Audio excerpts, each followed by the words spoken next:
Welcome back to part 4 of our reverse trike go-kart build. We're taking this old go-kart and trying to turn it into a street legal reverse trike. In the last few videos we managed to get the engine running and we took it for its first test drive. And we learned a couple things. One, this thing is pretty dang slow. It only hit about 22 miles per hour downhill, and that's just not going to cut it if this thing's going to be street legal. The other thing we learned, that it smokes pretty dang bad. So in this video, we're gonna throw some fresh parts at it and try and chase a bit more power and a bit better top speed.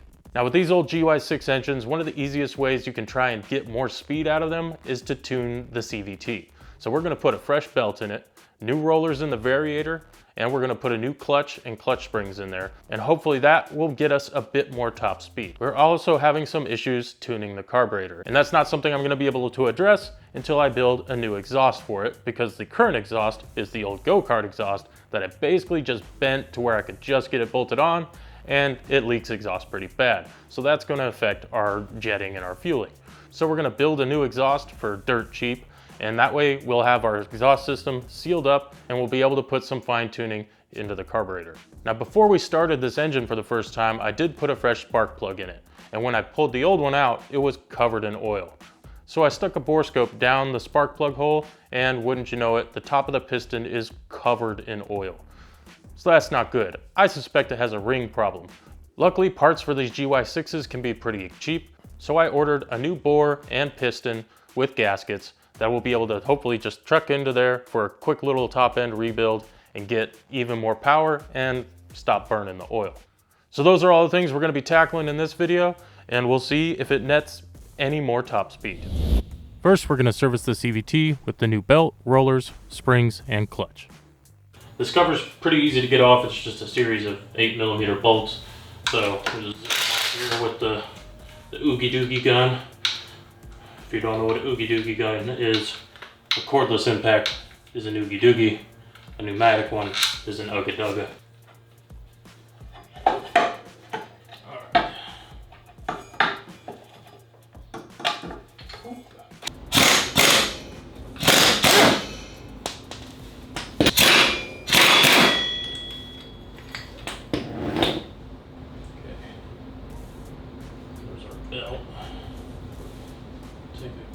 Nice. Let's look at that. There's a nice rust stain on it.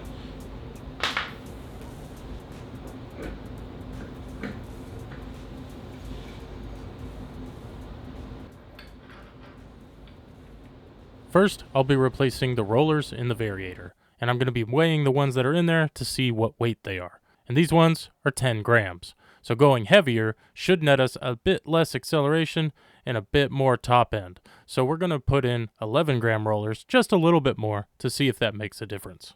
I also forgot that the throttle cable snapped when I first took the carburetor off, so I'm replacing it with a brand new one. So what we're going to do now is replace this little spring. I don't know if you can really see it in there, but there's a big spring in there. We're going to replace that and the little springs that go along with it with this yellow one. And there's also 3 little yellow springs in there. Once we get that done, we'll throw all that back on. We'll put our new belt on, get it all put back together, and then we'll be able to test it and see if it behaves a lot better driving. I do suspect that I'll still have carburetor issues. It's leaking exhaust right now, which is going to affect, the fueling and the jetting. It's kind of acting like a freer flowing exhaust. So until I get that squared away, I'm not really going to be able to probably dial in the carburetor issues. So for the purposes of our next test drive, we're just going to see how it performs clutch wise, and then I'll probably deal with the carburetor issues.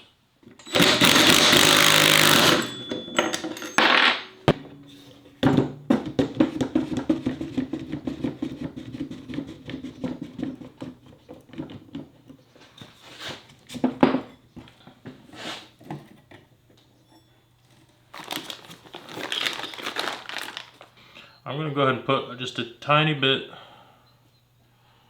of grease in there Just to help everything run a little smoother, I guess. To access the smaller springs, we need to remove this plate here, which is held on by 3 little snap rings. And I can tell you something, I hate snap rings.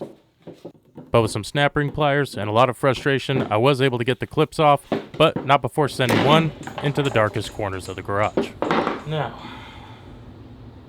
can I find that snap ring? Damn it. Luckily, Harbor Freight can really save the day, and they did this time with their variety pack of snap rings. And eventually, we got all the springs inside replaced with the new yellow ones. So just as a recap, we got our fresh contra spring, or just clutch spring. We got the little springs installed in our brand new clutch, and we've got our 11-gram rollers in our variator. So now we just need to reassemble the clutch pack, get the variator installed, and then we can take this thing on a little test drive.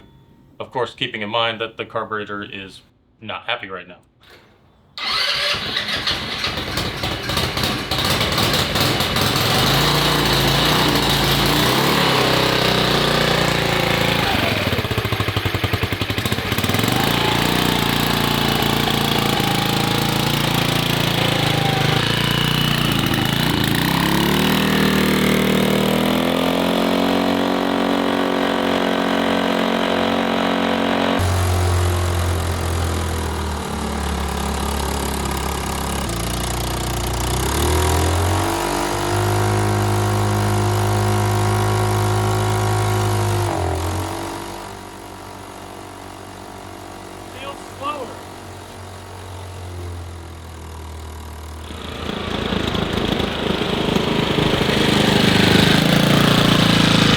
So with all those new CVT parts, we managed a whole whopping gain of like -5. We lost like 5 miles an hour. So that's not helpful. But I'm not going to worry about that quite yet. So I'm going to turn my attention to the carburetor tuning and building this new exhaust. And comes our exhaust. So I'd like to get something a little bit freer flowing than this, I think. And we'll go ahead and make a custom exhaust pipe. This is really tiny. Let me take a look here. Like 3/4 inch ish. It's a tiny little exhaust pipe. So the port on the head of the engine is just shy of 1 inch. So, and then there's like a extra space for like a brass gasket. So I think I'm just gonna go for 1 inch pipe for the exhaust. Swung by the steel shop, picked up 6 feet of 1 inch pipe. This is gonna be our exhaust tubing. It was only like 12 bucks. This is probably quite a bit more than I need, but I needed a little extra to be able to actually get it into the bender. And of course, I plan on making some mistakes. So once we get this bent into shape and the flange put on there, then we'll figure out the muffler solution. So cheap and easy, down and dirty exhaust. This old Harbor Freight bender is pretty crude, and the exhaust tubing I got is pretty thin walls. So this exhaust is going to have plenty of little kinks and imperfections, so this is not necessarily what I would call fabrication porn.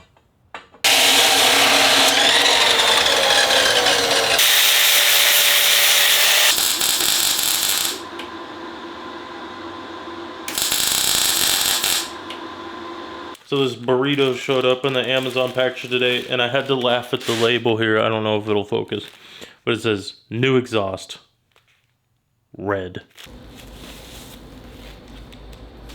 Wow. Yeah. Okay.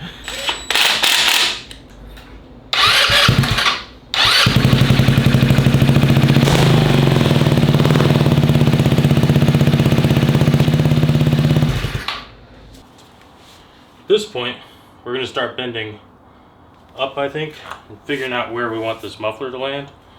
Thought maybe it would be good for it to land here, except that I want to be able to put the plastics back on the back end here to preserve kind of the look of a scooter or something, you know, to make arguing the fact that this is a modified scooter a little easier. So now with that butt sitting on there. If we had this thing sitting like this,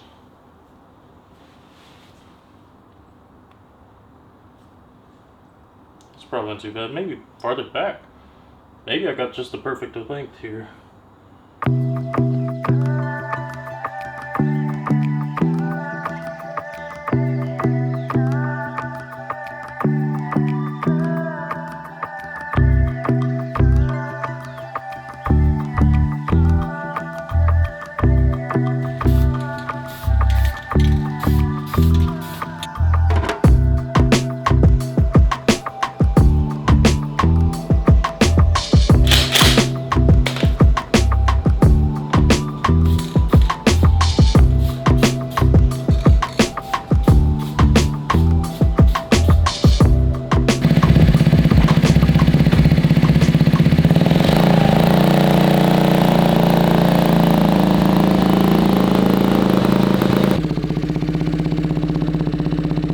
It actually leaks exhaust out of this scene here. I can feel it. That's funny. That's 20 bucks. Now I can play around with some of the jets in the carburetor to see if we can't get this thing a little bit happier.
So with our new exhaust installed, we got the carburetor to a bit happier place. It's still maybe not quite perfect, but it's definitely happier than it was before. So now I want to tackle doing the top end rebuild on this thing. These things are actually really simple to work on. So if you've never done any kind of, engine rebuilding work, you should start with this. It's really easy. So let's do it. There's a lot of good detailed videos on how to rebuild a top end on one of these, but the basic steps are remove the carburetor and intake, remove the exhaust, remove the heat shields, remove the valve cover, then set the timing to top dead center on the compression stroke, remove the timing chain tensioner, remove the timing chain from the cam gear, remove the cam, undo the 4 bolts on the head and the 2 bolts on the side of the barrel. Then you should be ready to slide everything off.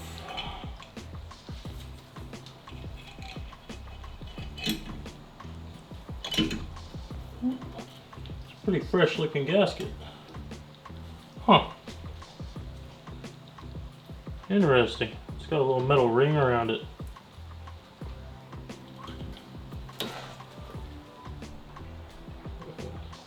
Just look.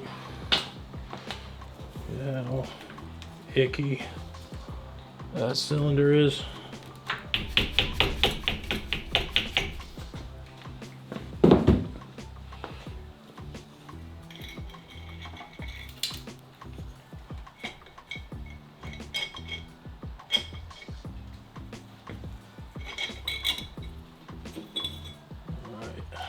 Alright, so take a look at that.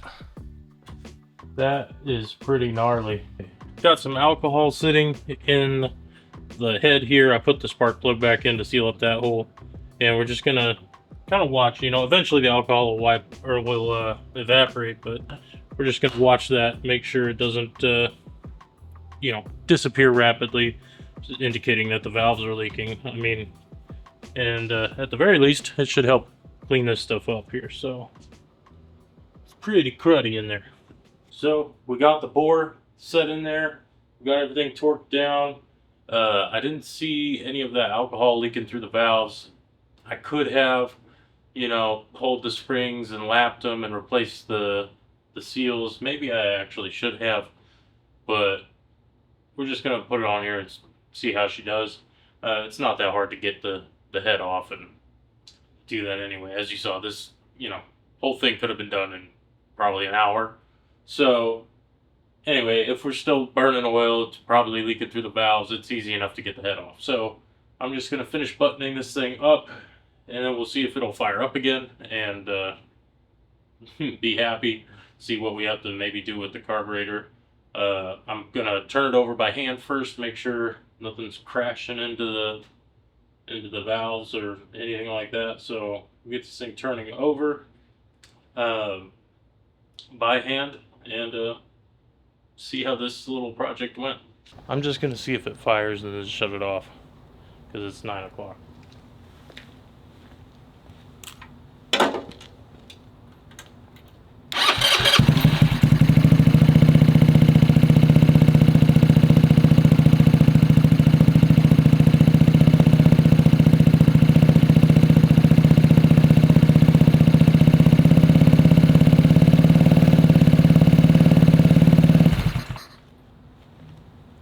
Good enough for me. Okay, well, the thing fired right back up. It's not smoking anymore, and it smells just like normal small engine exhaust. It doesn't smell like toxic burning oil. So that's all good news. So now we've got our top end rebuilt, we've got the carburetor a bit happier, and we're gonna put the stock clutch spring back into the clutch and see if that regains us some more of that top speed and hopefully gets us maybe a little more than we had before. Before I actually get it out and test drive it, I want to give it like a proper oil change. Now that we got a nice new piston in there, I want to make sure everything's a little bit happy. I did lube it up, you know, with some oil, but I've just kind of been dumping whatever was in there, which was 5W30, and this thing actually calls for 1030. So I have a quart of 1030 we're going to put in there. I'm also going to drain the gear oil out of the transmission. It takes very little, but we'll put some fresh gear oil in there. And then I also realized going through the manual that it calls for 90 octane or better, and I'm just putting in an 87. So I'll run down to the gas station, get a little gallon of like premium or something, and see if that helps us get any power back.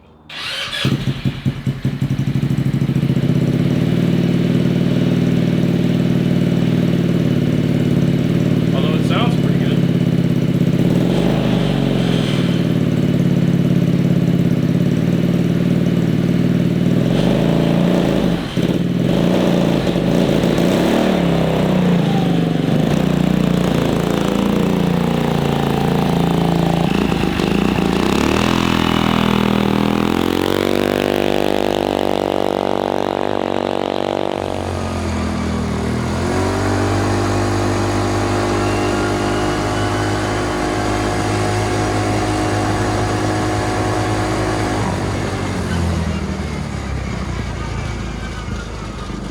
Doesn't feel a ton faster. It feels happier, but not a ton faster.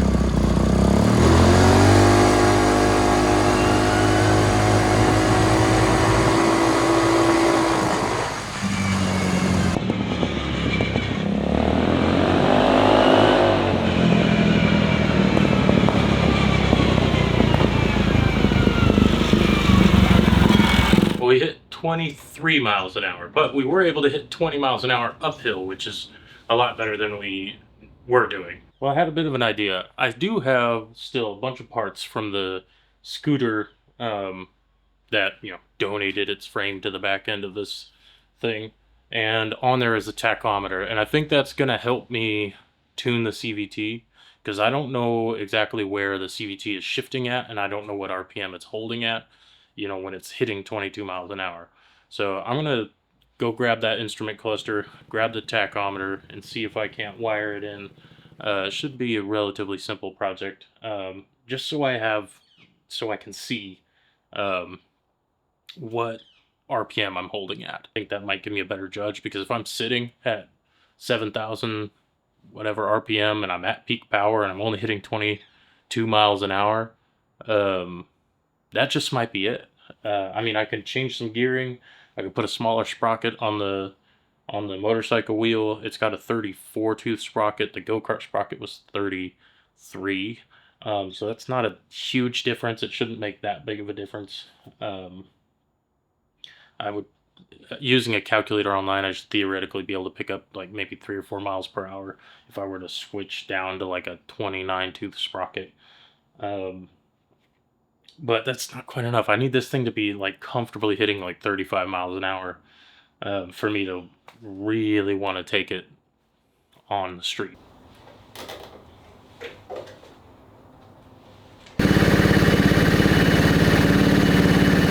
So after getting the moped tach kind of functioning and working on there, it looks like we're falling off at about 6,000 RPM.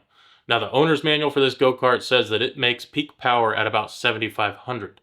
So that means this thing's just not quite getting up to that peak power band that will help us. So what I'm thinking now is we need to lighten up our rollers just a little bit, and we'll see if that allows the engine to get into that peak power band and the CVT to hold it there.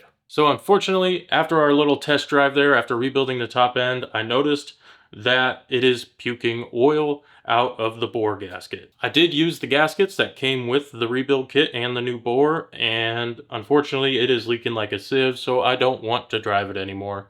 So I think that's where we're going to call this video. I'm going to need to tear that top end apart and replace that bore gasket. Again, probably look for maybe a higher quality one, or maybe even try sealing it up with this Nissan liquid gasket maker. This stuff is pretty awesome. We use it to seal up tail shaft housings on Subaru transmissions and stuff all the time. This stuff's pretty awesome. And we'll see if we can't get this thing sealed up. But at the moment, it is leaking so much oil out of the top end that I don't even really want to start it anymore. So thanks for watching this video. By the time the next one comes out, I will have resealed that top end and we can start dealing with the CVT tuning. And I'm going to be crossing my fingers that this thing just isn't at its maximum capacity as far as power to weight ratio goes. If we are at the absolute limit of this engine's capability, then I have some other ideas of potentially other power sources that shouldn't have a problem getting this thing up to road speeds. So stay tuned for all that, and I'll see you guys on the next one.